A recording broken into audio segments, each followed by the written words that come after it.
Kailan lang tayo nagkatagpo, ngunit parang sa'yo ayaw nang lumayo. Ipagpatawad mo, minahal kita agad.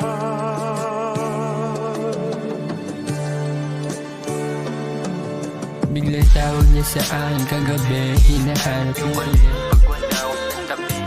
Tumawag ka, iniisip na pagkasama niya ako ang tanging niyang gamot.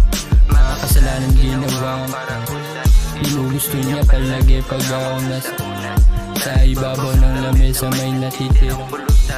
Habang sa iyong kama tayo ay nakahiga. Nais kong sabihin sa iyo na hindi mo kailangan gawin lahat ng ito.